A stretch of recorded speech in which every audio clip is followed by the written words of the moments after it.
watching footy fantasy. Irration steady tingle, meet your football needs. Banter from rivalries, he sure you go receive. From EPL to Champions League, your eyes go see.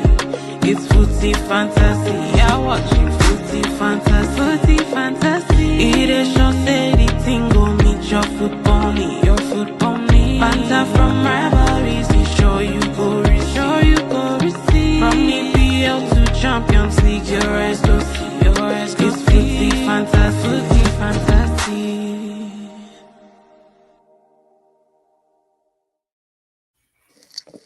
Welcome everyone. Another Footy Fantasy show. It's been a while I've been on here. And before we even go to like admin, I guess I would like to introduce first time on the show, Glenn, Brentford fan. That's kind of unique to find one. Thanks for coming on, Glenn. Oh, you're on mute. I am? I don't know. Okay. You're off mute now. You can talk. Cool. Yeah, great to be on here. Thanks for having me. Celebrating another really good result this weekend. Hard-fought win, Ipswich, and that puts us right in the race for 8th place, which if Man City do us a favour, which I never say, and win the FA Cup, that'll be another spot in the Conference League. So, our friends Aston Villa did us a favour by beating Bournemouth at the weekend. Really big result for them, especially with Forest drawing today, of course. So, we've got 2 games. I think it's in our hands. I think if we win our final 2 games, we can do it. So, really exciting. And probably the best ever time to be a Brentford fan, at least in my lifetime, 2028. And we were in League 2, 4th tier of English football when I was growing up. So this is huge. Really exciting season. I never asked how you became. I know on the other pod, maybe they've asked you, how did you become a Brentford fan? I guess you can start with that. I grew up in West London and Ealing, so the ground was a 20 minute drive, and I had a lot of friends, it was that kind of era where a lot of friends would be wearing Man United jerseys. It was the era of Fergie's dominance, right, when I was growing up. So that was like the biggest mainstream team. But locally, you could quite fairly be wearing maybe a Chelsea shirt, for example, right? Similar-ish part of London. Certainly it would make sense if you wanted a big team. But I was usually the only Brentford fan in the room, regardless of the setting, which was really surprising. We were playing League 1. We got relegated to League 2 when I was probably about, 8 or 9 or something. So, it was really an era of struggle, and it was an era of, lower league football. There's nothing glamorous. Our big glamorous moments were in the FA Cup. We beat Sunderland. We drew with Southampton.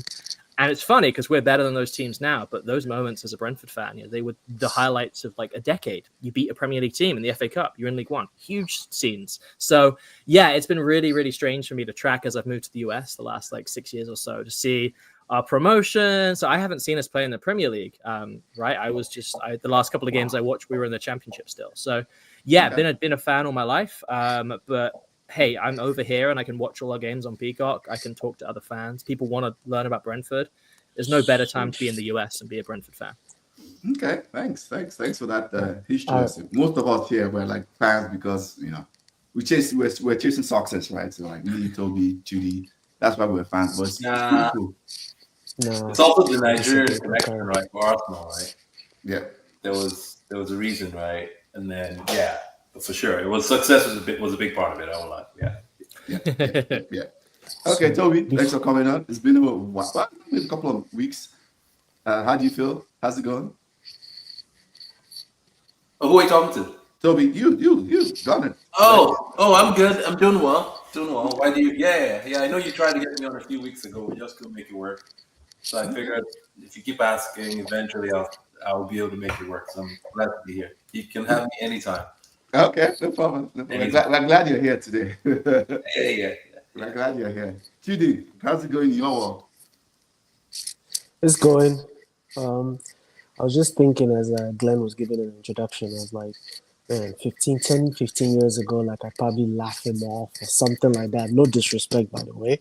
But I'm like, today, and I'm actually trying to make sense. Like, I can actually reason it now. Like, I'm actually related to this lifestyle. Like, I'm like, I've come a long way. But yeah, this is my life. Side. Yeah, this is where I'm at. Yeah, I'm good. I'm living. That's good. We're here. That's good. Before we go into want to interpret that. Let's do a quick admin. If you're watching, like, share, subscribe. Footy Fantasy on YouTube. Road to 1.7K. Twitter, Footy at Fantasy, Instagram, Fantasy Footy. And our lovely theme music was from Soji, SJ Music, at Instagram. So like, share, subscribe. Let's jump into Champions League. And I think it's no other. Let's start with the Arsenal semi-final before we go to the Barca Inter. I think that was the more entertaining one. But since you have Toby here, Toby, what was your thoughts about second leg semi-final?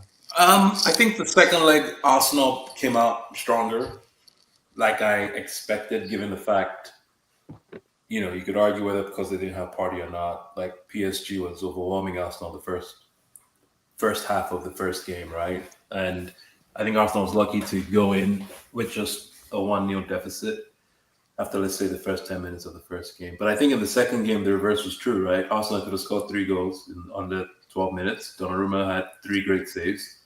And if any of them had gone in, everyone would be talking about, oh, now the tie has started, because it will be basically 0-0. So I think it's disappointing. The result is disappointing, but PSG were deserved winners, right? I'm not going to sit here and say PSG didn't deserve to win. So your coach was lying. Okay. No. I think so. You asked me my opinion. I think I'm giving you my opinion. There are games you go to and you play that you just dominate the opposition, but for whatever reason you can't score. Yeah, that's not Arsenal PSG over 2 ties, right? So you can say yes. What he's saying statistically is right. We had 5.4 xG over both games. We only scored 2 goals, right? Whatever you want to say. Yeah. But his point was, in my view, right, until you score, you haven't done anything, right? So score first, and then everything else is noise. So PSG took, and then the second leg, PSG took their chances really well, but they had other chances as well that they could have scored that they flapped, right? So you can say maybe that's Saka's last chance where he blazed over the bar. That's probably an XG of 1, you know what I mean? If not more than that, right? But he missed it, right? But ultimately, I can't say PSG don't deserve to go through. But I get what he was saying. Like you're talking to him in the heat of the moment, right? He's going to say things, and that's what he believes. Whether he's right or wrong or not, that's irrelevant. That's what he believes as the manager. Now, all that said and done, we're back into the Champions League. And the first time we got quarterfinals, now we got semifinals. And as long as what you can say, oh well, Arsenal didn't do well, but I was like, if you asked me before the season, where do you think Arsenal can show progress in Europe? I would have said I want them to do better than they did last time, which is get semifinals. Now, but once you get to semifinals and it's this close, right, you can have the regrets they didn't get to the final. But for me, ultimately, the regret is from our transfer window in the summer and January. That's where the regret is, leaving the squad too thin and having injuries. That's all it is. Like everything else will come. But the squad was thin. They made the decision to go with a thin squad, which for me, I was loud and I said it's stupidity. In January, when we knew Jesus was out and we still didn't strengthen, I said it's the most idiotic decision I've seen a club make. But I'm not going to put all that on the manager, right? The club makes decisions. We don't know what happened with Edu. He's gone now. Good luck to him with his new manager that's storming the field to shout at the coach, the Forest guy. We'll see how long that bromance lasts.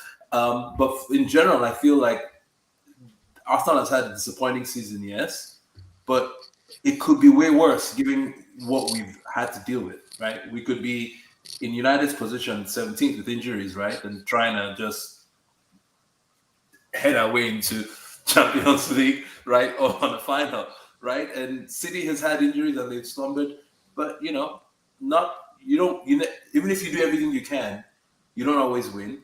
But did we do everything we could in the summer? No. Did we react in January? No. We played this PSG team.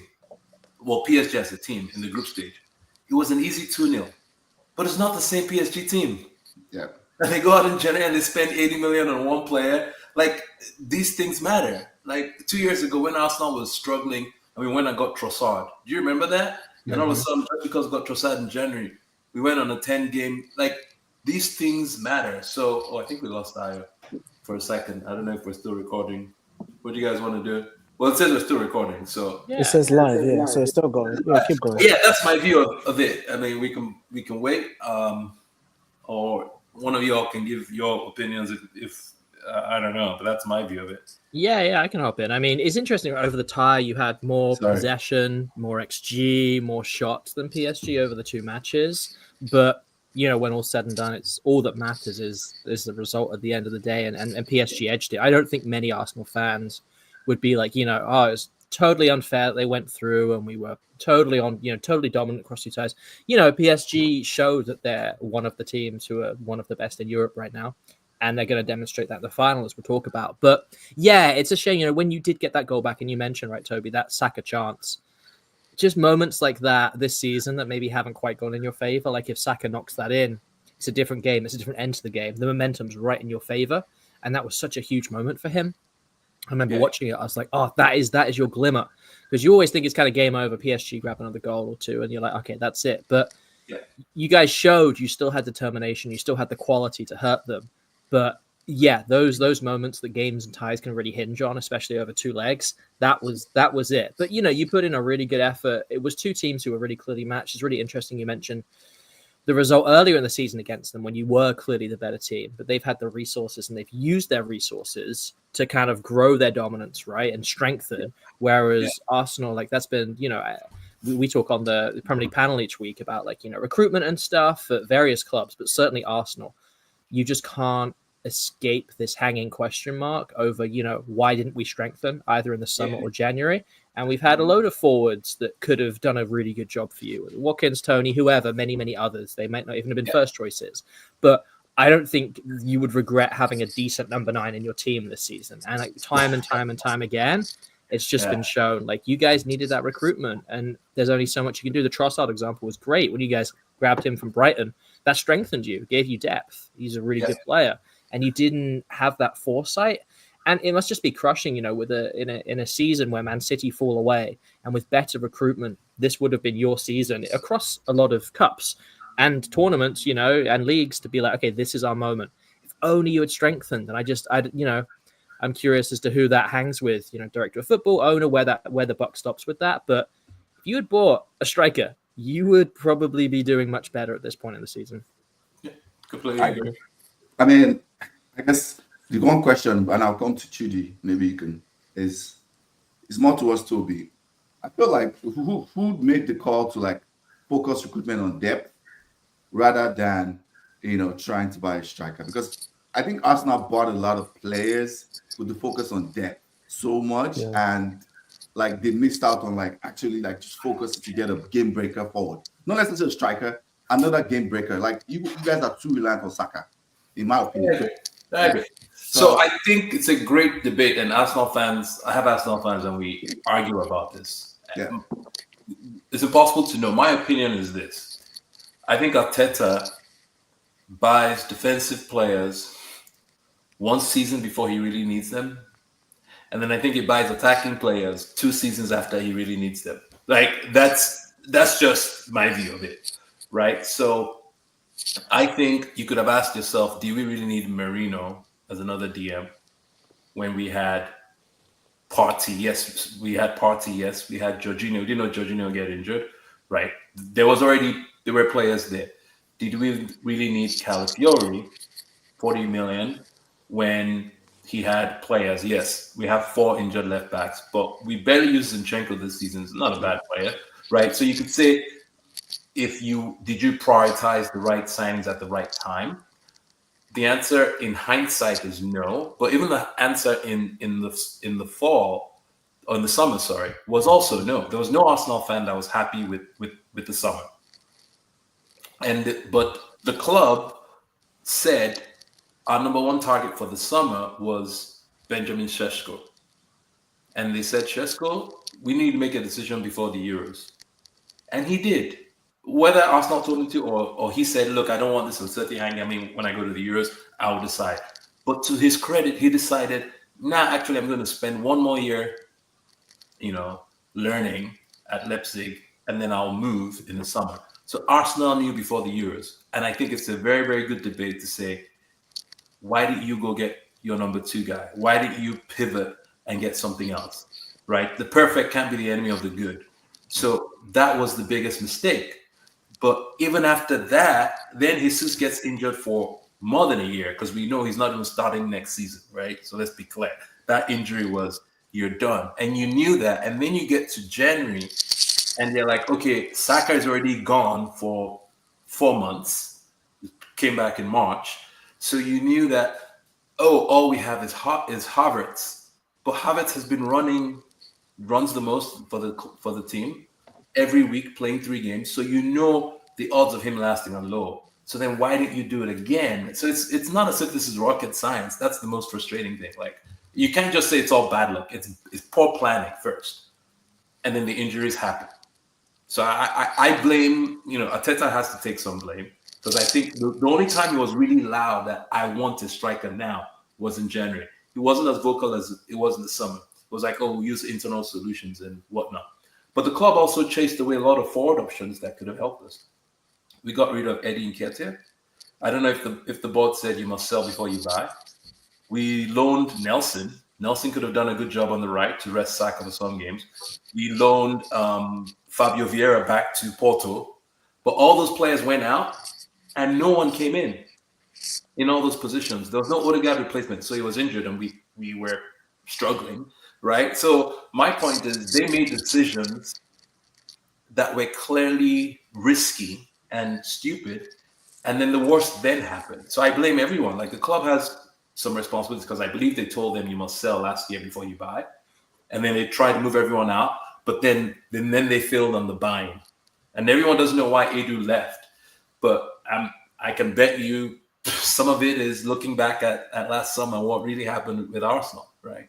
So I blame everyone, but I'm not going to say it's the manager's fault, because the manager doesn't control the purse. And everyone here knows managers would love to sign players. Yeah. Every manager would love to have all the players he wants. So this idea that some manager will be like, no, don't give me a striker. Let me go and try and invert and use Marino and come up. It's all BS, right? They all want resources. Yeah. But they don't have it, right? So, Judy, going back to like the Champions League time, what was your thoughts about PSG Arsenal? Where was the game won and lost? I was gonna mention some of the points that Toby made, but let me park it aside about my feeling. Okay. As much as I agree with everything you said about Arsenal in terms of the transfers and all that stuff, I think two things I'll just quickly mention is that I kind of feel someone like Arteta is one of those managers that needs to have the perfect squad, in the sense that, like, for instance, look at City. They had their issue. This guy went into January, just splashed money. Pep went in there and bought some guy, Gonzalez guy. When last did you hear from him play? Pep doesn't care about these semantics. Like, he just goes on. But someone like Arteta will be like, you buy a Kiwi, Kiwi is not quite fitting in there. He'll put him at left back. He'll put him at right. He wants to make sure that there's some kind of unity. So my own theory, I think there's that part of him that's like, look, we're not gonna do a trigger buy. Just go and just get somebody to just makeshift buy, pretty much.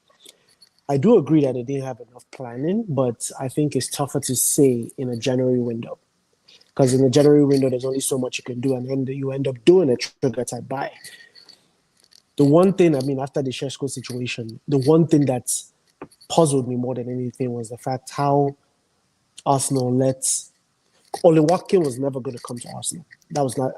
Aston Villa was going to lose their left finger before that was going to happen. But someone like a Duran, in my own personal opinion, I don't know how they let him go to Saudi. Mm-hmm. That part I'll never understand. That happened till end in August or something, I remember.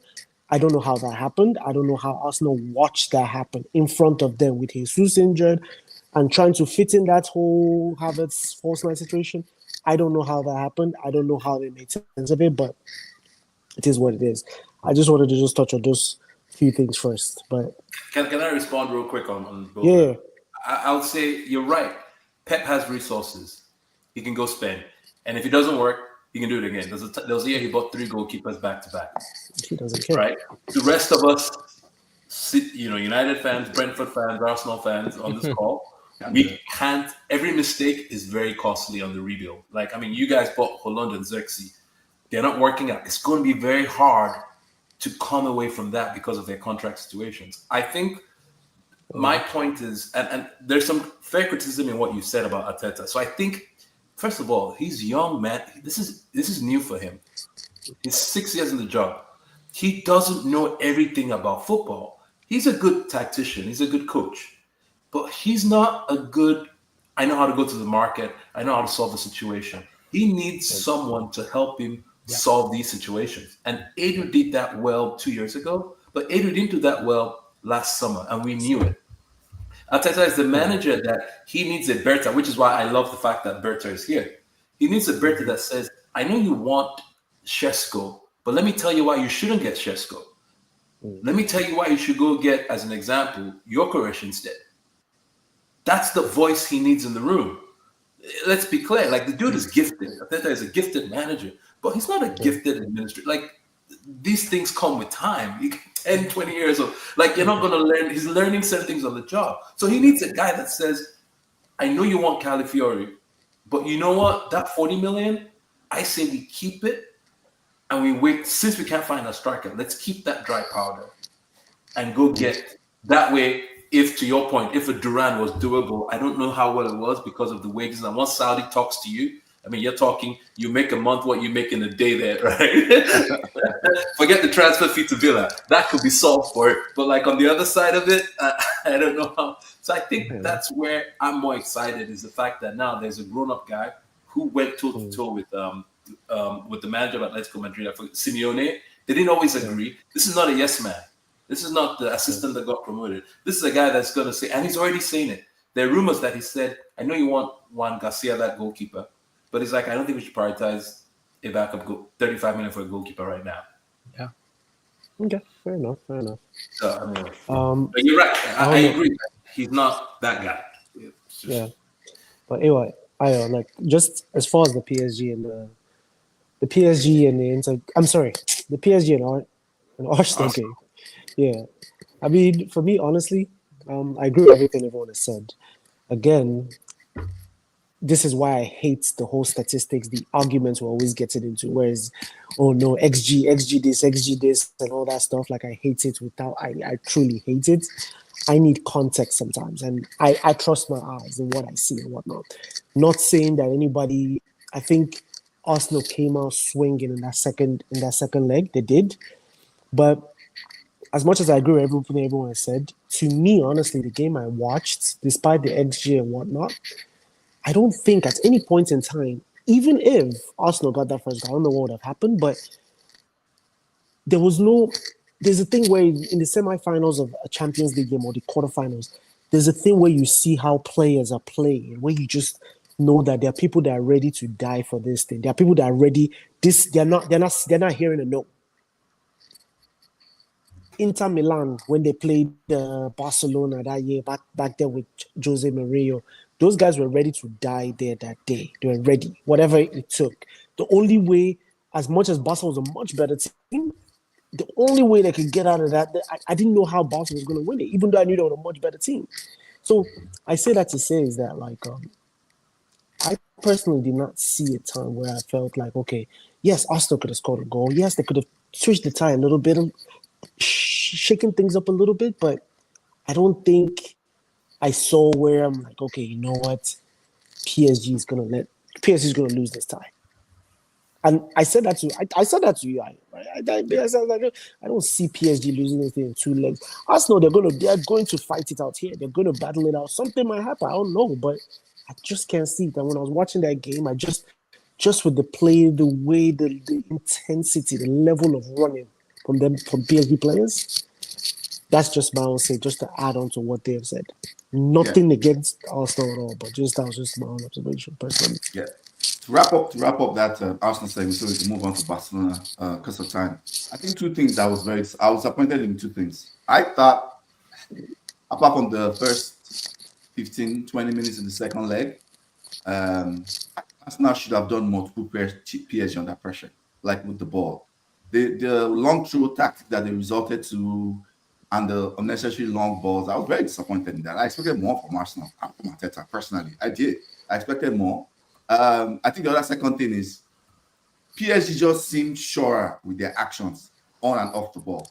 That was one thing I noticed watching both, because I watched both legs. they just seem surer on and off. Apart from the first, again, I'll repeat, the first 15, 20 minutes, the second leg, that was the Arsenal I expected at the Emirates. And I agree. Yeah. but PSG just seemed so sure with everything they were doing. They didn't dominate completely. Arsenal had possession on sometimes, but they just seemed sure. I went to rotate. Their midfield were rotating positions. Their forward were rotating positions consistently. Exactly. Their pressing was better. There was a period in, I think, the first leg towards the end of first half. Arsenal's press that I expected. I saw it. I was like, okay, this is what I expect. It wasn't sustainable. Top 2, top 3 pressing team like in the EPL, so I expect better. So that's those two things I was very, very disappointed. I was like, oh wow, I put them off Mateta. Yeah, I don't know, something. I think he dropped off. That happened to me too. What happened to you? We were wondering how come you left. Yeah. It's kicked me off for a while. I don't know what's going on. But yeah, those are the things I was very, very disappointed with. So moving on to Barca Inter, I think it's fair to say that's probably the best Champions League semi-final I've seen in a long time. I don't want to say ever, because I mean Champions League has gone on forever, but in a long time, I think, wow, that semi-final. Toby, what are your thoughts about that game? So to be fair, I didn't watch the first semi-final. Okay. Oh, and I didn't watch a lot of the second one because I was traveling at the time, so I didn't see it. I saw the highlights. So, but I would agree with you that just from watching the highlights, that both teams. I was surprised. I was more surprised at Inter because Arsenal played Inter in the group stages. We lost 1-0. And they do that thing they do where they go man-on-man defense everywhere. And the game is like, maybe it's because we played them, and the game it's not fluid. And I don't know if because of Barca's high line, like I said, I didn't watch the game, I watched the highlights. I don't know if it's because of Barcelona's high line or because of Barcelona's offensive threat. They were like, we have to play differently. But I don't know if you guys share that view where you see Barca Inter and you think this is going to be a high scoring game because Inter I know at the end of the group stage they're probably considered the least amount of goals. One goal, only one goal. Yeah. Right. So they have that way of playing, and we played them, and that was our one loss in the group stage. Was Inter way. It was 1-0. But there was literally no space. Everyone was man-on-man coverage, and I think they nicked the goal from somewhere, and then the game was over. And I was like, I never want to play these bastards ever again. Right, you know? But very, very different game with Barcelona, and I don't know why. I mean, maybe Inzaghi just tweaked his tactics and decided to surprise everyone. But for me, watching the highlights, I was shocked. I'll leave it there. But I didn't watch the game. So you all maybe you guys have something more intelligent to say. So did you say they were more? They just what was distinct that you noticed? When we played them, they didn't play like, you know how we play 4-3-3, right? Right. You guys play 3 at the back. Every team has their and then you don't change it. Right. Inter is basically mimics whatever you present. If you present 4-4-2, they go 4-4-2 and they put one man on one man, and they believe they can in the duels they will get you. So if you switch to 3-5-2, they switch to 3-5-2 and they go man on man. There's no free person. And then they follow you everywhere you go. Like Saliba wants to come into midfield, striker is following him. The Merino wants to drop back, the defender is following him all the way back. I mean, we played them with Havertz, don't remember. He drops with him all the way. If you like, run back to your goalkeeper. I am going with you. But I don't know. It was different Inter. Man on man, I guess they call it like man on man. Yeah, man on man. Glenn, what was your thoughts? Since it's been a while. You spoken thoughts about Barca Inter. Yeah, I didn't catch the second leg same. I had to pick one game, right? It's tricky time zone here in the US. It's the afternoon, so I kind of had to make my pick. And I went with the one that was maybe not quite the kind of aesthetic, exciting choice as much as the Inter one was. But I mean, hey, what a tie! I mean, over 2 legs, it was kind of immediately elevated, right, to this kind of iconic Champions League semi-final clash, which it was, right? You had quality, you had goals, it was exciting. It felt like one of those games where either side could have edged it. They were pretty evenly matched in terms of quality, which is to say there was stacks of quality across both the sides. I think Barcelona will feel hard done by as they, did, go ahead. And, there were so many moments where if they had just had a bit more composure and seen it out and just calmed down a little bit, maybe they'd be the ones in the final, right? It got so frantic And when a game is that frantic, it's really hard to, I guess, assert your quality and dominance over a game. But to be fair, Inter are battling right at the top of Serie A. They may well win the title, so they're going to be there on merit as well. But I mean, yeah, it was a great game. I wish I had made time to watch it live. It's one of those ones where you're just getting notifications on your phone. It's like another goal. You're like, how are they still going? But yeah, I mean, credit to Inter. I think Barca will feel like, this could have been our semi-final. This could have been our final. I think they're going to feel really, really crushed. When you look at the quality in their squad, which I'm sure we'll talk about when we do our kind of team of the season, it's going to be a lot of Barca picks, right? Especially attacking options. So when you look at their squad, you do think, well, this is a team that has everything you need to get to the final. But it was one of those games where when it's so open, it kind of comes down sometimes to a little bit of good fortune, a little bit of luck. And on the day, Inter had enough just to edge it. And congrats to them. I mean, it was just a brilliant tie. And what can you do except be thankful for such really entertaining, as a neutral, to be thankful for such entertaining football. Okay, I agree. Judy, let me take a different angle. Do you think Hansi Flick highline like every second? This is like from 90 minutes he plays that highlight. I mean, I watch El-Classico today and we'll talk about that. He doesn't do you think it's sustainable, or you just think, oh, he should keep it when he gets, I guess better or more experienced players, it will eventually work out? What are your thoughts regarding that Inter time? Because I have some thoughts about I think this Barca reminds me of Pep's Barca back in 2011, 12, I think. I can't remember. But the high line, there was high line then, but there was high line with control. They controlled the game. There was a Busquets there that was like, wait, you know what? It's not every time we need to keep pushing up front. Let's sit down. Let's relax. Let's control the momentum. Okay, the guys, let's pick it up again. They control the game. And he doesn't have that here. He's just literally back to back to back to back. And I think, for one, I personally don't think it's sustainable. People eventually that are ready to play that, what Inter did, they will figure some things out. Like today, I don't want to talk about the games today, but you see how the boys that start getting exhausted and they start making mistakes and things like that. I personally don't think it's sustainable. It's way too much. And he has the right personnel. I don't even think it's about experience per se, because you need legs in your center backs, and he has proper legs in his center backs. He has the players. Every player there has legs. That's why the likes of Lewandowski is not going to last in that situation. So he has the legs, but it's not sustainable, in my opinion. Okay. The comments are scarce today. Surprisingly, I thought people would be cooking Toby, because a lot of people told me they are waiting for Toby today. Well, I don't see any of them in the comments. I'm surprised. You know why? I just message Oga Kwame. You know why they can't? Why? It's because United went down 2 goals. Nah, I don't think United fans are checked out. Nobody cares. So they're kind of muted. That's why. Nobody cares about the league. I promise. Oh, nobody cares now. About the league. We really no, right now. I mean, right now we don't. Right now. Okay.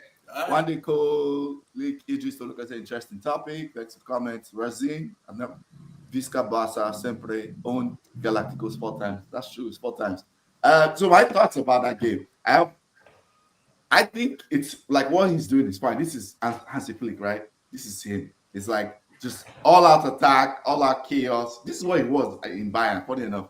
The only difference, that Bayern team was extremely experienced, right? They had extreme experience all over the pitch, from back to front. Like Chidi kind of mentioned, in comparison to the Barca team back, they had experienced players who understood game states. That okay, let's slow it down now. Let's speed it up. All those little things they had from back to front, and this was peak Bayern at the time. In comparison to the kids they have mostly in this team. But when they went 3-2 up, and I was telling somebody we were talking about it, with 5 minutes to go, come on. 3-2 up. I'm not even saying play a low block. All they needed to do with 3-2 up, just go to the mid block. And just make sure all your players are above the center circle. And just stay there. Yeah. And if you consider go to deflection, whatever, you take it. But to play that Highland 3 minutes to go, Champions League final on the line, I didn't understand that. That was ridiculous. Personally, that was ridiculous. Because I think all of these managers that are doing this idea that I have a philosophy. I'm going to die to this philosophy. Like all the successful people who are like philosophy guys within games, whatever the game is given, they adapt. Look at what Champions League final, Liverpool Spurs 2019. What's that more of the ball than Liverpool? They pretty much have, but Liverpool saw when they went up 1-0, they kept it compact and like Spurs, but I don't give you any big chance here, no matter what happens. You know, and they just kept it compact and waited for their chance. Like, so I don't understand that whole idea of like we can only play this one way, even though game states, which is one I wanted to push back on Toby when he talked about XG. It's like a lot of game states have, impacts XG. Like when you're leading, you sit back, team can come and attack, and they get all this high XG. So game states is very important. Like I expected more from Hansi Flick here. It's 4 minutes to go. Come on, you don't need to have that high line. That goal, that equalizer to Achebe was a gift. Can you help me explain this? Why was Lewandowski brought on with an injury, like 5 minutes to injury time, please? If somebody can just logically give me that explanation. I think that was a bad sub. I agree with that. Because when he brought in Lewandowski, they were up, right? Yeah, they were up. They were 3-2 up. They had scored the third goal. 5 minutes left. I was looking at it, I was scratching. And in my head, I thought it was one of those situations where we're about to start playing the ball to the corner flag and he's going to hold up. Maybe he's the strongest person that could, but when I'm seeing Yamal cutting in and this, I'm like, they didn't do that. So I've been asking. I'm like, I need to understand. I don't understand it. They were going for a fourth goal, and I thought that was really, they were going for a fourth goal. So I thought, in my opinion, Hansi Flick did not manage the last 10 minutes of that second leg very well. He did not. When the game switches like that, you get the winning goal, you react to what's going on. He just kept playing the same way. Like with 3 minutes to go, literally, Dumfries is 1-on-1, right? Dumfries across the border, Dumfries is 1-on-1 with the defender, only one person in the box, Araujo and Achebe. Really? One person in the box? Yeah, that one I was shocked about that. So because I thought if they managed that, well, Barca get to the final, and Barca probably win it all. I think because Yamal is on an incredible run, and I think it's a good segue to the Classico. I didn't watch it, so if you all can talk about it, I'll listen. Brent, Glenn, you didn't watch Classico too. Did you watch? I was playing in my Classico here in Iowa City. I Judy watched the Classico for sure. Judy, I watched it. It's the same high energy football and stuff like that. And I think Madrid didn't come with a plan as usual. They just came out there and like, let's just play our ball. These guys are going to keep pressing. We're going to try to pass out the back and things like that, and try to find our wide and Mbappe or Vini on the flank and just play on that counter attack against Barcelona. But you still have to plan for the level of pressing that they're coming to. Are you trying to pass out of it? Are you sending long balls? What is your plan? Because 2 of the goals that came in, they lost it from silly passes. And to be fair, even when Barca was tired and when they had opportunity in like the 69th or the 68th minute, they were still not able to capitalize on it. Like Barca were pretty much saying that, look, take this game from us at this point in time, but they seem tired or they didn't seem ready for it. So, irrespective of it, I think generally Barca, in my opinion, dominated it, and I think they deserve to be there. Yes, Real Madrid had their moment. Mbappe got his hat-trick. He's now the top scorer or whatever. He has broken a record or new signing, Madrid, all that stuff, but it was just a wonky game after the last 20 minutes. Just going back, it just wasn't. Barca just seemed like, look, if you guys want to tie the game or win it, that's fine. We'll still take the La Liga in the next few games. That's fine. That there was a way they were just playing almost like, all right, look, we're not here to kill ourselves. Just do whatever you want to do. We'll figure it out in the next few games. We just don't have to celebrate today. We'll celebrate in the next few weeks. That's all. Yeah, so I think Barcelona literally played with Madrid like, no matter what you do, we're better than you. Like you guys go up, we're not panicking, we're better than you. Like you can't stop us, and that's literally how they play them. Because when we score one, we're going to score more because of what you said. It's like Ancelotti is a great manager. A lot of people think I have an agenda. I want to put that out there. Let me use like they say when you're doing constructive criticism, like they say in corporate America. Let me use the sandwich model. Oh, Jesus. So I'll start with the fact that Ancelotti is a fantastic, great, one of the greats. I think one of the top 5 managers of all time. With all the trophies he's won, His man 100%. management is excellent. Now let's come to my criticism of Ancelotti, and I've said it for a while. I think it's okay, you know, for your game plan to not just be about I'm going to like manage the egos. I'm going to like, you know, let the players figure it out on the pitch. Like you can tell that this season, like you said, Chidi, when you watch most of the big games, he almost and he had a lot of injuries. I guess that's fair to say that he had some injuries, bad injuries. But when I watched Real Madrid this season, apart from the City game, I think they beat City at some point, right? I remember that. They beat City at some point. When I watched Real Madrid, I'm like, what's the game plan here? They were lucky to escape Atletico. Very lucky. Atletico should have beaten them. If not that, you know, what's his I think name? they cheated. Yeah, exactly. It's a whole double double touch. Before we penalty. got to the penalty, that shouldn't got to the penalty. Yeah. They shouldn't have gone to the penalty. Simone did Simone things. He's too afraid. Like, grow some, you know, for someone who does the El Cojones thing, just attack. Like, attack this team. They're not that good. They've not been as good all season. So he didn't attack them, you know. I think, and when I watch it, I'm like, what is the game plan here? You know, like, what's the game plan here? You first of all, you buy Chouameni to be like a DM/thing. But at every opportunity, I guarantee you, it might just be like, oh, one of the defenders' legs. One of the defenders has like a small sore shoulder. He's putting Chouameni at center back. I'm like, what is all of this for? Like, play your best players in their best position and try to figure something out for like when you have. Don't like. I hate when managers do that. They will move a player to go and play in defense, and then defense is shaky. Then you miss that player from the midfield. Then you now have to move somebody to go and play right back. You move Valverde. Like, what's all these things you're doing?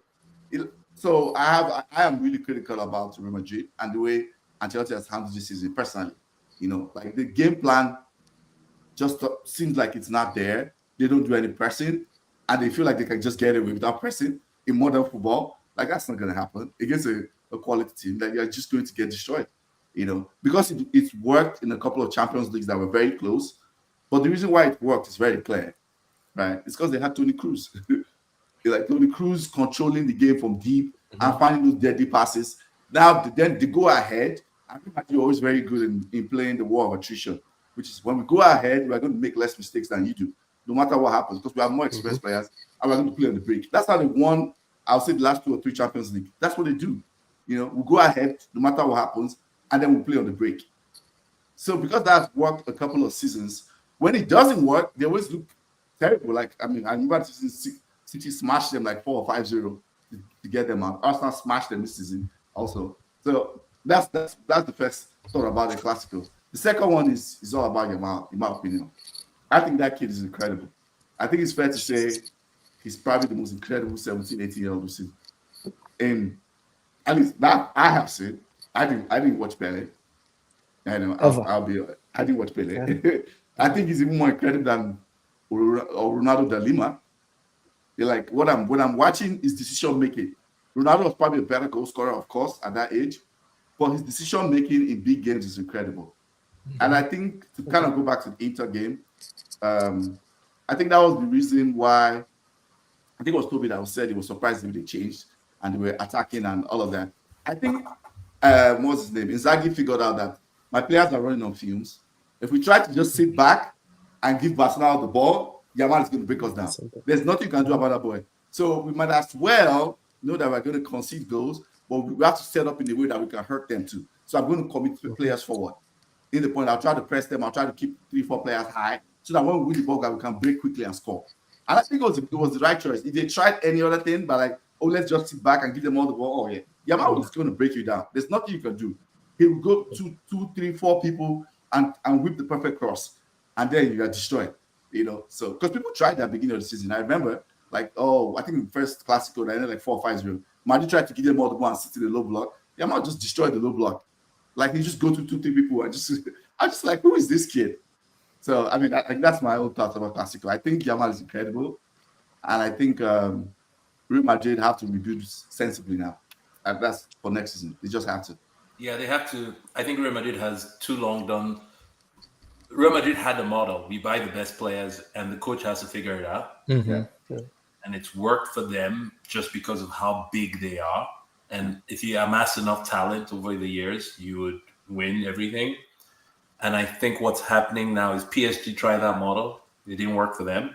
And they've gone to buy what they need. They're still spending money. It's not like they're buying players for 30 million. I mean, but they're buying, we need a left winger. We get a left winger. And I still ask myself the question, why did Madrid need Mbappe? They needed a striker. They needed Haaland. It's what they needed. They needed like a Lewandowski. They needed wasn't Harry Kane. Why didn't they go and get Harry Kane? Exactly. Harry Kane. They needed, not just because he's the next best thing. It's like them going out tomorrow and saying, "Oh, they want to get Lamine Yamal just because he's the best kid." It's like, okay, so then when you play him, like, you're not going to win anything if you add him to your team. It's like stupid. So I think it's Perez for you, right? Perez, my company, we have an office in Madrid. And so I talked to a bunch of the Spanish Madristas, and they say, like, I'm thinking about it wrong. They tell me that's Perez for you. His job is to go get the best talent, and he thinks it's the manager's job to go figure it out. And if they can't, he gets another manager to figure it out. Doesn't care. Galacticos every time. Yeah. That is true. I fear for Alonso, for sure. That's how we put it out there. I fear for him. Sure, I do. I fear for his job. Anyway, the combined 11 of the season. So we're putting Yamin Lamal in there, right? On the right. Yeah. I mean, that's okay, so let me go first. You have to put Rafinha in there. Yep. Okay, let's agree on the formation 4-3-3, right? That's the general formation most clubs play, apart from few people. Sure, but I think if you have enough players that have to get in there, you may have to change that formation. Oh, really? Okay. I'm just being honest. Like, Rafinha has to be in there. Absolutely. He's in mine. He's in my draft. I don't know about anybody. Is he yours? Yes, it's mine. He's in mine. Yep. He's in mine. Judy's in yours? Yeah. Yep. All right, so who wants to go next? So we have two. I have one, might be slightly, just slightly.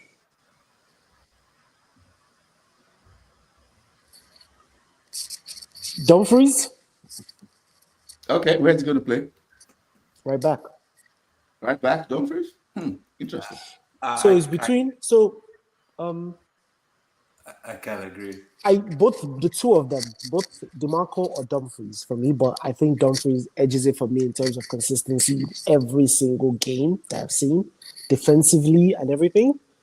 Because honestly speaking, I mean, defensively, what these guys have done is just unreal to me. But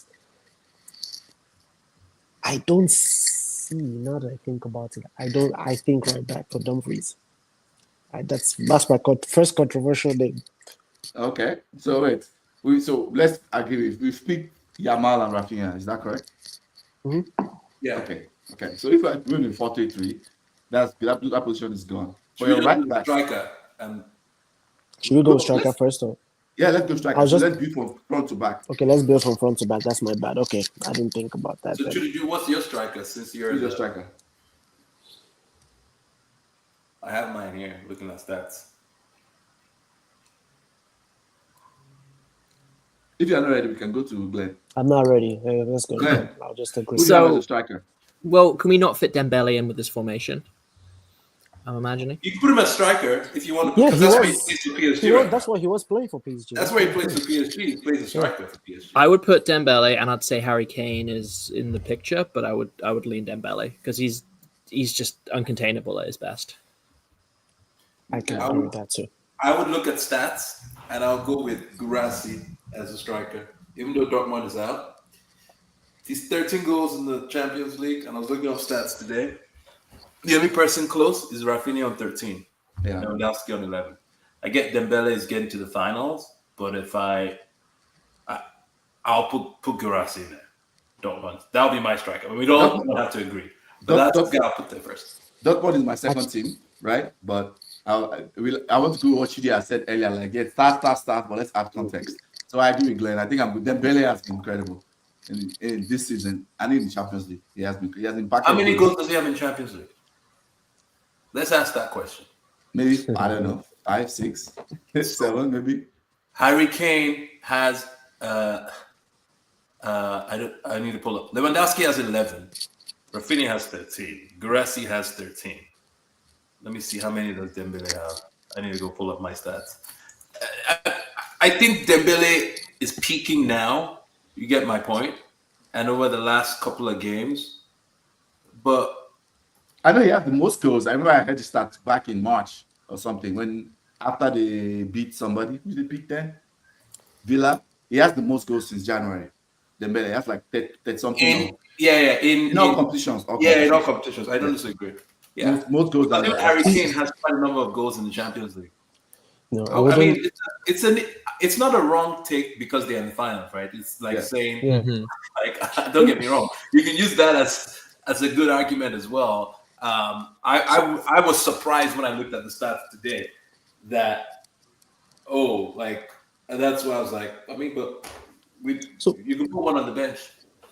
So I was going to. I mean, I think I can. I mean, Harry Kane did good. I can hold him back, sidestep a little bit, but Girassi was another person up there. Like it's a close call, but for me, is the efficiency aspect of it. Like especially against the game with versus Barcelona. Like yes, he scored the hat trick. I believe the second leg he scored the hat trick. I think in 3-3. I can't remember, but like just the amount of chances that this Barcelona presented them, that I thought I mean, for someone that was scoring so free, like I just feel like he could just be a lot more efficient. And then when I look at what Dembele does for that PSG team as a whole, not just as a false nine, but even like, I mean, the first leg against Arsenal, that man carried that game on his head. He's like, look, like we're not leaving here without a result. There was a way he came there, like, look, we're not leaving here with a result. Like when he was injured and he was about to be subbed in, like the whole crowd went crazy. Like they knew that first leg was about Dembele. Was like, look, we're not leaving here without a result. That's how he came to that first leg. And the way he has carried that team, So he has 8 goals in the Champions League. Yeah, I will look at the goals and I also look at just what he has done in general. I think Girassi, the only reason I'm drawing back from it is just the amount of chances that he could have put away, in my opinion, in some of the games, especially that game against Barcelona. I'm like, yes, he scored the hat trick, but still. I'll move on. So 3 of us have said Dembele. I'll move on. So Dembele is, I think the majority carries the vote. Let's go to midfield. Toby, who's your first midfield pick? Declan Rice. As the left 8? Okay. I put him as the left 8, yeah. +1 to that. I have in my draft. I have Declan Rice too. Yep. I was going to say Declan Rice. Declan Rice. Okay, 3 of us have Declan Rice. Judy, you seem like you don't agree. I can see. It doesn't matter, but we can just just say your points. But say your pick. I mean, Declan Rice is up. I think, I can go with Declan Rice. Okay. Unanimous, Declan Rice. I can go with it, yeah. It's not outlandish. No, it's definitely up there. I've not picked anything, so I'll go. The right person is João Gomez.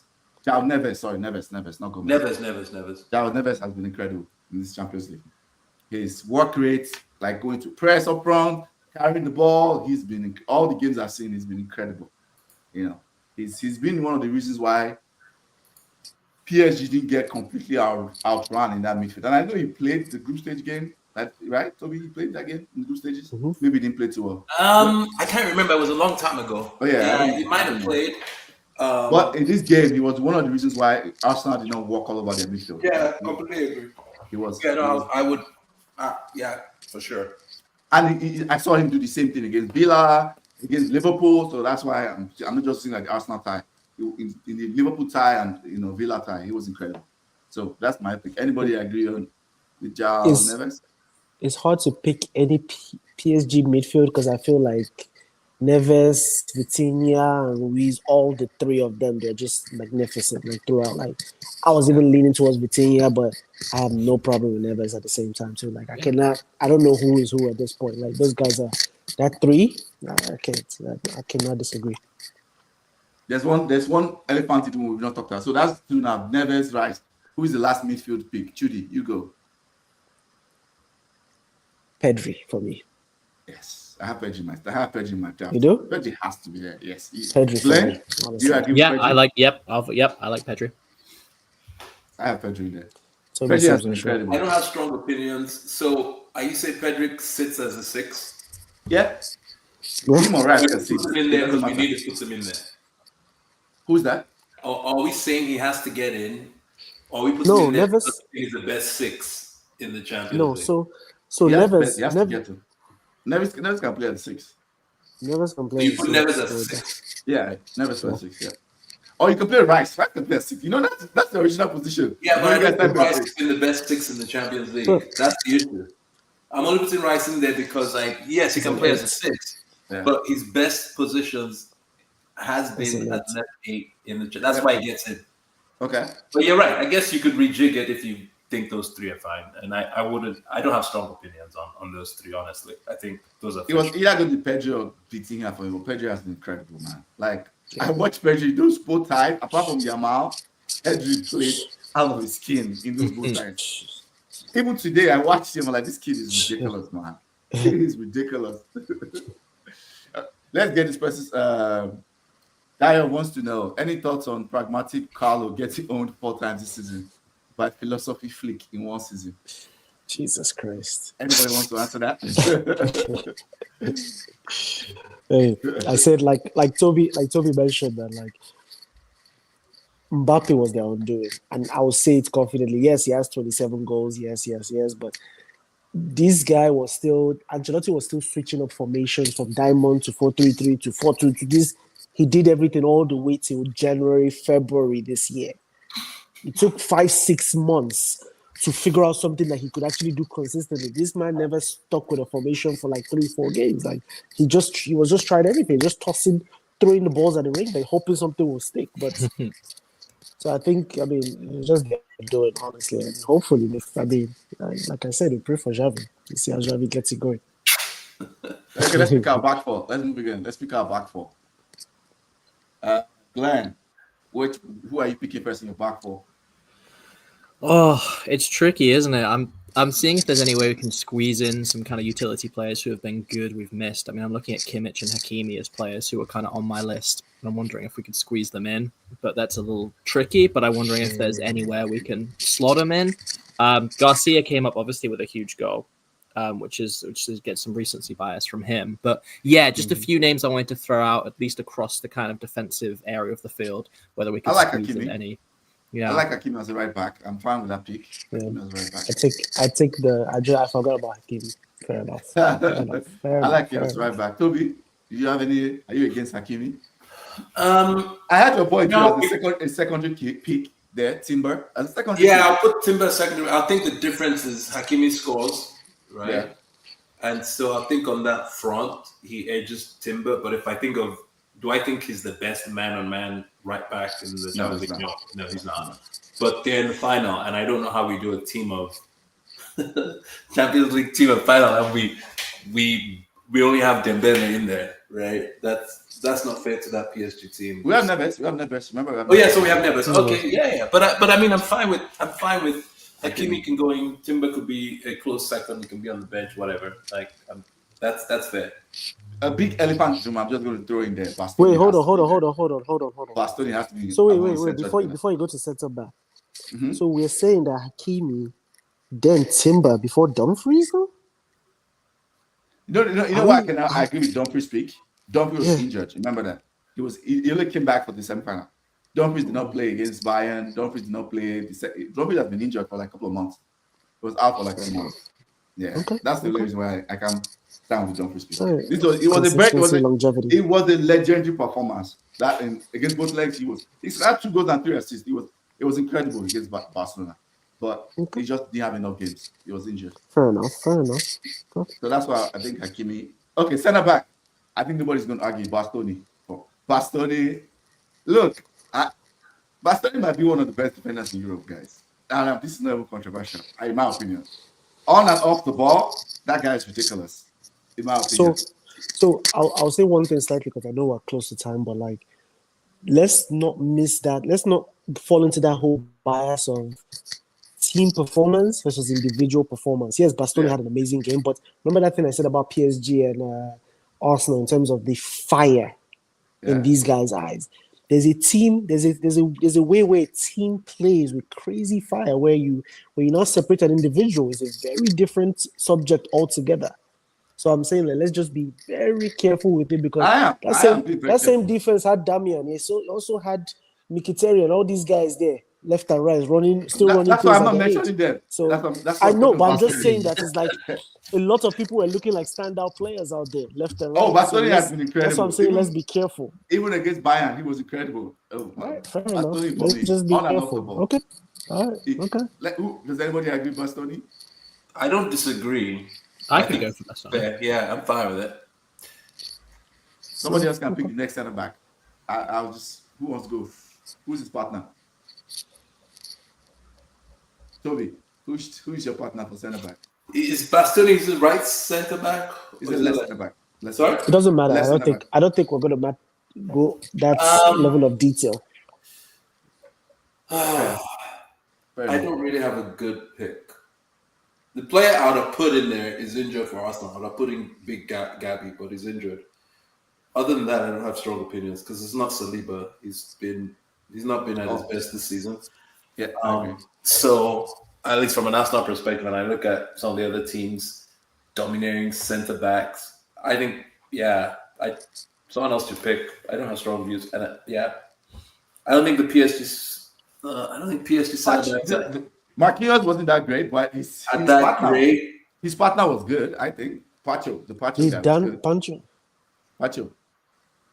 That's I mean, he the did only his person I can job. think of. I don't think it was a standout. The one person I would say, and I know as crazy as it sounds, but I think it's due to their system, but I still think he's a heck of a player, is the Martinez centre back for Barcelona, in my opinion. Oh, But Inigo Martinez. forget the style of play. They're already playing a high risk game, but in terms of one-on-one defending, tracking back, trying to score up there, everything, that boy Martinez, I do not know where they got him from. I have no idea, but that's a proper player.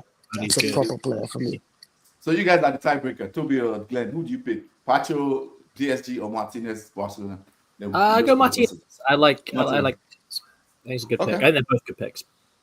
Yeah, and I'll go Martinez as well. I could see that. Like individual quality, kind of needs to stand out too. Yeah. Left back. Maybe be able to say, if I put you in another team, can you still do the same thing?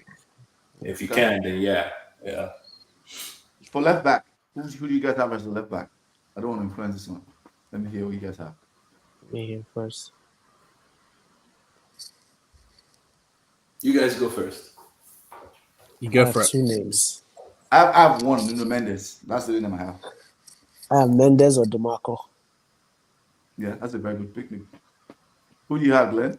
Yeah, Mendes came to mind for me. The two good ones again, but I think just seemed to jump out with the quality over the competition. So was it Mendes that locked down Mo Salah? Yep, it was him. yeah. There you go. But hold on, Tony. He's the one that also made the mistake in terms of positioning, where Elliott came in and scored a goal in less than a minute. I don't know if you guys remember that goal that immediately Elliott came in, he just went into that wing and boom, like Mendes was on the way there. Just was that. He had a good assist against Villa, though. Right? Yeah. When I look at these players, I ask if they come into Arsenal, would I like them at Arsenal? That's kind of like the way my mind works. Oh yeah. You ask me those two who I'll take, and you guys ask yourselves, you take them at your clubs. I'll take Mendes. Oh, all day, every day. Even on Sunday, I'll take Mendes over DeMarco. Lock him in. Yeah. Lock him in. Okay, so the Mendes, we have so just the final was the keeper. This one is very wow. This one will be tricky. I actually want to hear people's opinion on this one. A few good ones. I mean, I love Sommer. I think you can make a case for like 3 or 4 goalkeepers. I think about some of Raya's heroics as well. Obviously, PSG keeper came up big against Arsenal in huge moments, but had made mistakes earlier in the competition, right? Which kind of slightly clouds that. If you just took it from the semi-finals, I mean, those saves are insane, but they're kind of clouded. So I would go with the Inter keeper as my first choice. I'm the same way. I'm Jan Sommer, and I looked up the stats again, at least on goalkeepers, because I wanted to see, because when I got the list from Ayer, my mind was Donnarumma. But then I was like, I remember him flapping. I think we scored crosses. Yep. Crosses. I go, he's had some shaky moments, And then I go, well, let me see what the stats for all the games, because we don't watch all the games, right? Yeah. Like, too many Right. group games. But when I look at all the group games, Jan Sommer has the highest save percentage, 81.4%. That's But huge. what is And he has what the is highest this? clean sheets. So Toby, let's also again perspective. I love context. What is the highest goal percentage? That's amount of shots versus how Yes. many saves you're making. How No, many save turns was percentage is when he? the shots come at you, how much you save them. That's my Right. point. So like my point is how often was he tested compared to the Summers? Well, sorry, you already how chucked. often was he tested? This is Sommer. You already chucked Barcelona. Yes, but He's not my a point is clean that sheet. Barcelona my put point is how many goals? my 7 point goals is past him. How many right, shots did before you face the- him, right? How many before shots the did you face him? Barcelona game and the defensive record that they had. You're right. You're right. How often was he really tested? You're right, because of how Inter plays. I can agree with you Exactly. on that. If I think, yes, you make a good point. Yeah. But these two teams are in the final, right? One of them, Donnarumma, his team would have gone to the finals if not for him, especially in that second leg against Arsenal. Sure. Let's just be clear. Yeah. We can insult Arsenal all we want. I get it, we're rivals. But if Donnarumma doesn't come up with like 2 or 3 clutch saves, they don't get to that final. I can't really say the same thing about Jan Sommer. So if I just look at an individual performance, I can see how it could be Donnarumma. Maybe that was the point you were trying to make. Because Jan Sommer barely faces shots. But the same thing with Sommer, though. Without Sommer, they wouldn't have been in that final. Like the guy made some crazy saves. I mean, the shots against Yamal and everything. Like the guy made some You're right. 6 saves too. Yeah, But- that's what I was So thinking. what's your pick, Judy? If you don't want No, Summer. I'm going with Summer. I think, yeah, the tiebreaker. Donnarumma is very close because he was incredible in that second leg. In the semi-final, he was incredible. But he, just like Glenn rightly pointed out, he had some flaps against Villa the round before. He made some mistakes. I remember. Now that songs, I remember that. I don't remember any big Summer mistakes throughout. Same here. Yeah, but how many times was he really tested though? Like I just scratched my head on that. But that's the reason why I'm leaning. But they went through. Think about it. They went through Barcelona and Bayern, who they were like 2 of the favorite teams, if I remember. Bayern didn't know their left. Bayern didn't know their left from their right this tournament. But that's a different subject altogether. Okay, so that's I think we'll go with Summer. I'll go with Summer based on what you're saying, but We'll put Donnarumma in close second. yeah. okay. Courtois was on my list too, by the way, but that's a very different subject. I'm not gonna kill time on that. Courtois Fair was point. actually on my list, but let me leave that alone for now. Yeah. I think if you don't say Champions League, if you don't say Champions League Team of the Year, you say who's the best goalkeeper in the world right now, right? I think you say Courtois. Yeah, he makes some incredible saves. Right? I just think in general, you still give him those flowers. Yeah. Yeah, fair enough. All the goals he concedes are worldies. Okay, that's our team. Just a quick recap: Sommer, Hakimi, Martinez, Bastoni, Nuno Mendes, João Neves, Pedri, Rice, Yamal, Dembele, Rafinha. Quickly, coach, before we move on to quick predictions. Inzaghi to me. Inzaghi. I have Inzaghi too. Yeah, that's where I'd go. Okay, go. Inzaghi's our coach. So why do you say this is Enrique's year? Because I don't think Enrique wins it this year. He will. He will. I want him to. He will. Maybe if I want him to. Maybe that's the word. Maybe. And it's for like non-football reasons, by the way. Yeah, it's so good. Okay. But I saw that interview. I mean, everybody has seen that interview, right? Where he's talking about his daughter who died and how. Oh yeah, I hear you. That's why I said it's for non-football reasons. Gotcha. Non-football reasons. It's not that you think PSG are a better team than Inter. Actually, if that's the question, I actually do think that. Actually, I do believe that too. I think PSG is the only team, and that's to our prediction, and that's why I'm going PSG to win. I think PSG are the most complete team in the sense that they can play any way you want it. They can play controlled game. They can play on break. They can play like pin you back. They can go long. They can try to play out of the back, and I think they can play any style you want. I disagree with your analysis. Okay. I think Inter have shown that first of all they can low block the best of them. Yeah. Mm-hmm. But they showed against Barcelona that they can go gung-ho against the best of them too. They can, So if I look at it and I say which team, really, I don't know what you're going to see in that final. Are you going to see It's going to be close. It's going to be close. Yeah. Now, who has more threat to hurt you? Yes, I think that's where PSG gets the edge. I think so. Like they can hurt you attacking wise because they have, their fullbacks can invert and go first. Dembele can talk in. You see that, right?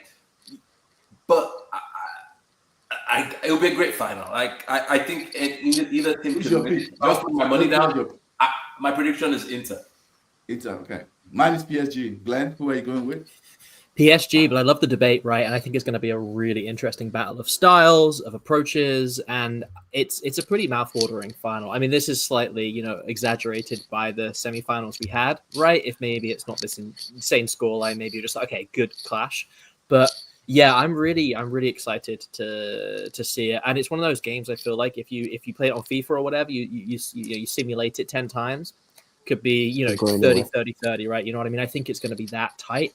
But I think, thinking about the team we just put together as well, I think some of those PSG stars, well, if Dembele's fit as well, right, it's going to be huge. I think PSG just have enough on the day to do it. But I would not be surprised if it's tight and Inter do make it happen. Yeah, same here. I'm surprised. Chidi, who do you think is winning? PSG for sentimental values, honestly. I mean, since that 2019 final they lost and how much these owners have invested in this project, like I really want I them hate to the do owners. it. I'm sorry. The owners are the worst owners in football. Yeah, it is what it is, but they have been. Most despicable owners. Just behind scenes, I know, but I just feel like there's that sentiment there. But with Inter, like I'm actually legitimately scared of this Inter Milan team. They remind me of that Milito, Eto'o, Jose Mourinho Inter Milan team. Icons. It scares the crap out of me. That team where it's like, you're already coming knowing you're the better team. Barca knew they're the better team, but you just know something crazy is going to happen today. And I have that gut feeling, but I just don't want to believe it. I want PSG to figure it out. So when we played them, ask Arsenal fans, it was the most painful, worst game. When I say we couldn't do anything, I know. I don't know if you understand what I'm talking about. The way they gummed up that game, you're just like, it's this isn't football. I kid you not. And then you see them play these guys, and you're like, is that the same team? Like, anyway, it'll be a great game. The better final prediction, Europa League final. I can't wait This to is do the this better again. final. Okay, so you guys go first because you guys have a stake in it. Is Euro injured, first of all? We don't know. Is We said You still don't know after. we don't know. It's a knock. This is a knock. Okay, so not that it's fine. Okay. It'll be because 2-3 weeks away. Yeah, it's 2 weeks away. Yeah, it's fine. 2 weeks. That's enough. Judy, Man. Europa League final prediction. Let's go. Quick. I mean, there's no analysis. Man United is winning it. We have to win it. I don't have any other choice for my mental stability, my sanity, whatever you want to call it. So I have no analysis here. You guys can have it. Mine has been. I predicted this in January. Glenn knows this. I've been saying it on so many platforms that there's no rhyme or reason behind it. Like United is going to win Europa League because it doesn't make sense. At any time we win trophies, it typically doesn't make sense. If you go back to '99, like Bayern was the better team by far in that final, and we came back and nicked it. Last FA Cup final against City. City was Jesus. City. Just so we know what you're up against. Yeah, that's fine. You haven't beat these guys since this guy has been there. That's fine. He said he wins trophies in his second season. I'm not even going to that part yet. Context matters a lot. First game that he battered us was Ten Hag, so it's fine. So I think United are going to win. I think it's going to be a messy, nasty, scammy game because both teams absolutely need to win it. Desperate. So desperate. Yeah. So I think United are going to win. I don't have an analysis, right? I just have beef, right? Yes, I'll tell you what I want to happen. Yeah, between a rock and a hard place. No. Actually, for me, it's very, very clear, and a lot of our fans agree with me. For me, it's crystal clear. United is in the dumps currently. United has PSR issues. United is more of a rival to Arsenal than Spurs. Forget the local thing. Like we've never gone to title and tried to drag with Spurs. We've never they're a local rival, but we really, as a fan, it's United ended our unbeaten run. Right, we took the title from United under Wenger. We're rivals with United. But you I hate don't want Spurs more. United. Sorry? You hate Spurs more as a Gunner. No, I actually don't care about, like, if this was Champions League. Put it this way, when Spurs was playing Liverpool in the Champions League, I was praying, Liverpool, please win the Champions League. That's a different thing. But it's the Europa League. Yes, the European trophy, we've never won it, don't get me wrong. They can have it. Put it this way, if the trophy didn't mean Champions League, it was just the Europa trophy, and you still ended up, I would say give it to United because they've won it before. I could care less. One more Europa League for them. If that's what they want to celebrate, that's fine. But because the trophy means Champions League and at least $90 million more, I want Scamarin's rebuild to last 10 years, not 5 years. I don't want it accelerated by 2 years because now they have money to ship Rashford off. Nah. So for me, it's not football analysis. I am crystal clear. I will be rooting for Spurs the 90 minutes. And if United doesn't win it, tell all your boys online to just remove their profile. I will throw shit everywhere. That's what I'm going to say. Done. Just to say that, you guys gave us 180 minutes of hate watching. That was fantastic. It was rewarded so beautifully. It's fine. PSG. It's fine. It's fine. Glenn, go ahead. Sorry. Glenn.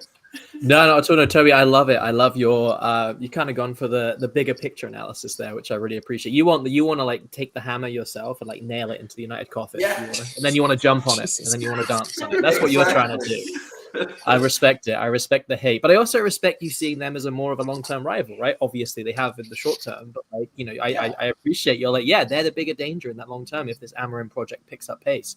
Really good point. I think it's going to be awful, isn't it? As you said, I was going to be desperate. It's going to look like a League One match. It's going to look like 30-year agricultural, long ball. Yeah. Oh, it's going to be absolutely awful. So I think Spurs are coming into it with a couple more injuries, right? So Kulusevski kind of maybe disappeared today. Madison's not going to make it. Even injury-prone, huge player for them. Bergvall, who's young, but he's been a really important part of the Ange project this season. I think the injuries are really stacking up for them. I watched about 20 minutes of their game today, and you can't take anything away from the United match or the Spurs match, of course. But just like generally speaking, Son, right, for example, one of the star players of the recent Premier League era, absolute superstar, like one of my favorite ever players in the Premier League. He's been a shadow of himself this season, absolute shadow of himself. I'm not sure Spurs have some of their big name players fit, firing, ready to go. Whereas I think about United, a player like Bruno Fernandes, and hey, you can't say this for much of the squad, but you look at a player like Bruno Fernandes, and to me, he's a guy that wins cup finals. He's a guy that shows up and he drags his team kicking and screaming over the edge. I'm struggling to find a Bruno Fernandes in the Spurs team right now, right? I think they're really struggling with leaders. So I think it's going to be painful. Both managers under huge pressure. It's probably not enough to save Ange's job. Obviously, Amarin's going to be there regardless. But as you said, Toby, like this specter of Champions League football, having the shittest season in modern history. In history, right? Genuinely, since I've been following football, like the worst Spurs and United seasons ever. The fact, and it feels ridiculous, it feels farcical that you can get what teams like Aston Villa, everyone else, Nottingham Forest, falling over themselves to get right after great seasons. It feels ridiculous, but here we are. And hey, we can't complain about the rules now because it's two teams we don't love. I think United will just have enough. I'm just really thinking Bruno Fernandes. I think they've got enough big game experience in their squad. Even if it hasn't been great, I think there'll be just enough quality to push United over the edge. But I think it'll be a tight game, as we said. We're all going to be hate watching it if we're not a fan. But it's really funny. You look at the Champions League final like a feast, right? It's like a buffet of football. We've had all these incredible semi-finals. I'm excited. So many of the players in our 11 are going to be there. I mean, wow, put together like a Europa League Dream 11. I don't know how many of these two clubs would fill it. You know what I mean? I don't know who would put in there. But funny enough, I'll put Maguire. Put Maguire in. You put Maguire for sure. United has had the best start to Europe. We are in Europa League. We're unbeaten Europa League. We scored the most goals. It's two different keep that piece of information to yourself, please. Yeah, I think that's just where you should play. I don't know why you want to play any other competition. We just like to do these things. Imagine this thing that you guys don't do. We just love to do it. We have so much pain here. Every time we do it, we're terrible, but we do this. Honestly, and part of me hopes you do it, because if you don't, we're ready. We're always here. Let's wrap it up with kudos and donkey of the week. Kudos and donkey. My kudos is just simple. It's Yamal. I think we are witnessing the future, the Ballon d'Or winner. I think it's going to be Lamine Yamal. Just simple. That's my kudos of the week. This season, yes, I think it'll be Rafinha before Lamar. I think it's Yamal. Just because of he's also killing. Rafinha has way better numbers. Forget about numbers. He's killing it in Spain too. Yes, but he's killing it in Spain. No, I think they give Rafinha first. Way better numbers. They're not winning the league. They're winning the league this season because of Rafinha first. They got to where they were in Champions League because of Rafinha first. It's literally the most important player in that team. That's a point. Literally, it's like saying Liverpool Salah. That's their Salah. That's a big shout. That's a big stretch. That's a tad. The numbers are crazy. That's a tad. Have you looked at his numbers before the season, though? Before the season numbers, Rafinha's numbers are not great before the season. I know, but you're talking about voting for the player of this year, the player of the season this year in the world. Mm-hmm. Look at Rafinha's numbers. Does he have as much big moments as this guy? This guy's moments are crazy. Yamal, I saw them every game, big game they played. Who scored today for Barca? I didn't watch the game. Yes, Rafinha scored. Yamal scored too. But he created all the assists, and they kept missing. But anyways, let's move on. So it's not an assist. Let's wrap it up. Yeah, but he had one assist, a goal and an assist. Let's move on. Who's your kudos? You have a kudos of the week, Glenn? Yeah, it's hard to look past Barca, isn't it, really? I'd love to be a tiebreaker. I'm pretty even on both. I think both of them are really good. But I'm going to go Yamal for the vibes. I mean, you're seeing a wonder kid, flourishing in real time, and that's a really special moment. And it's really...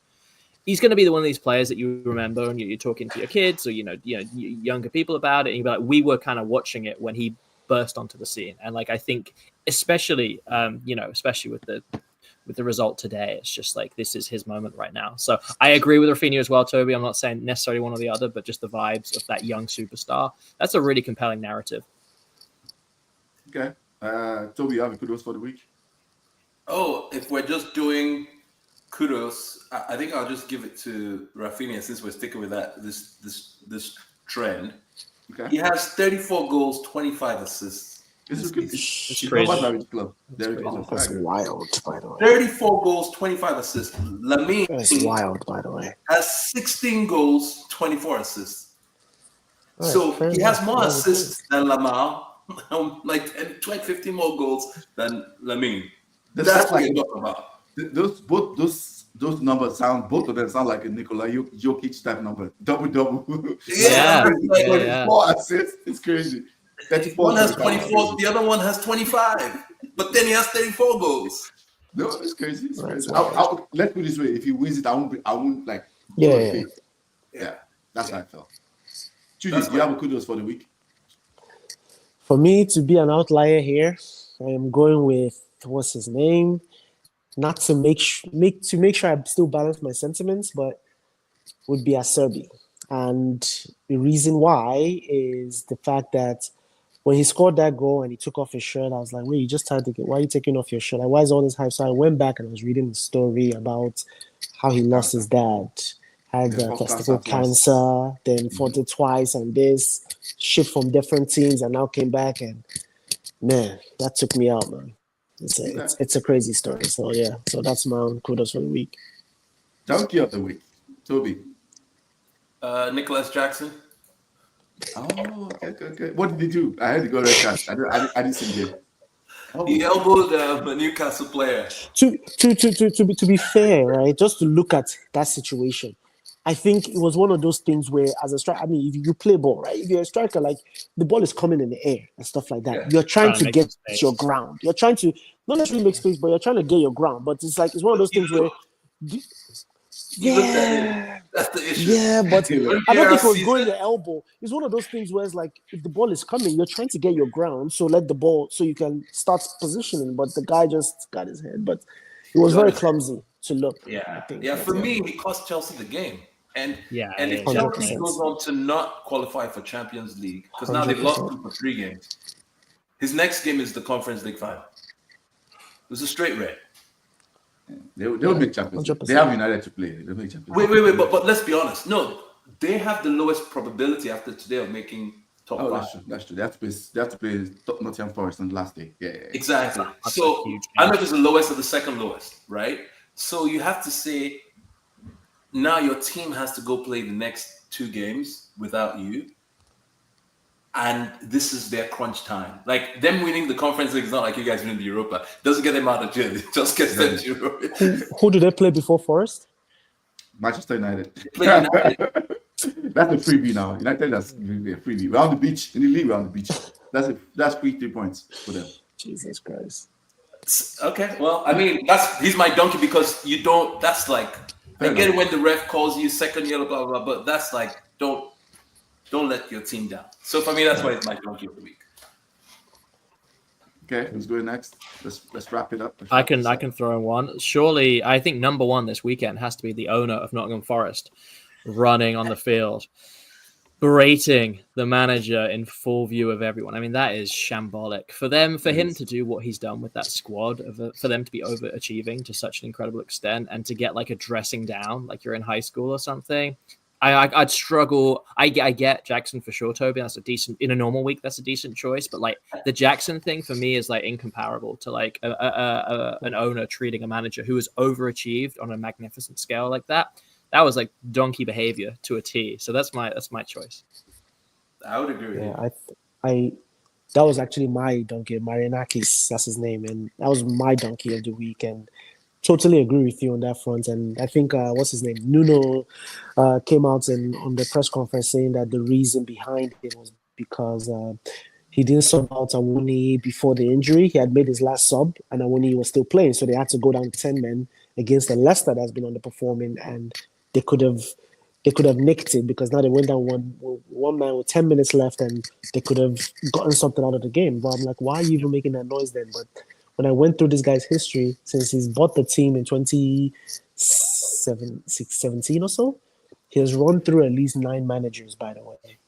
You can see why. Nuno has been the longest standing manager there for a year and 2025? A year and 4 months. Says it all. That's the longest standing manager since he's been there. And that's who Edu left Arsenal to go work for. I do not understand the logic, but it is what it is. That's what it is. Yeah, he has the know. money, so I guess they're about to unleash next season. Maybe when they qualify, that's probably their plan. Who knows? They do follow the money. Yeah, follow the money. Because I don't see the logic. My donkey is Real Madrid, man. You can't lose to your biggest rivals 4 times in one season. Come on now. Come on. With all the money they spent 4 times in once your biggest rivals 4 times. In your new stadium. Yeah, coming into this season. They like in your new stadium. Yeah, they have just kids in there, mostly kids that they brought through. Nobody gave them a chance. Come on, 4 times. That's terrible. So that's my donkey of the week. I think we come to the end of the show. Thank you guys for coming on. This was good. No worries for having us. Just have me back if Spurs wins the Europa. Please invite me to the next podcast. We will not have you back. Don't worry. If Spurs doesn't win the Europa, don't invite me. If Spurs wins Europa, Ayo, don't even call me. Don't call me for another 3 months. I need at least 4 months to get my sanity back. Just 4 months at least. Do not even call me, please. Someone said Barca lacks security on the left flank without Balde, and their main priority should be like a left wing like Nico and a fullback like Frimpong. That's interesting. Kaiser says Real Madrid or Carlo for donkey. Okay. Glenn, thanks for coming on. Your first appearance. Appreciate Thanks so much for having me. It's a lot of fun. Yeah. It's great chatting with you all. Same here. Chidi, as always. For everyone in the chat, like, share, subscribe, and we are out. All right. Thanks, guys. Hey, everyone. Take care. Bye. Bye.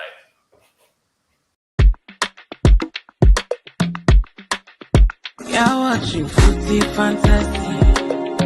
It is your city thing, go meet your football needs. Banter from rivalries, he sure you go receive. From EPL to Champions League, your eyes go see.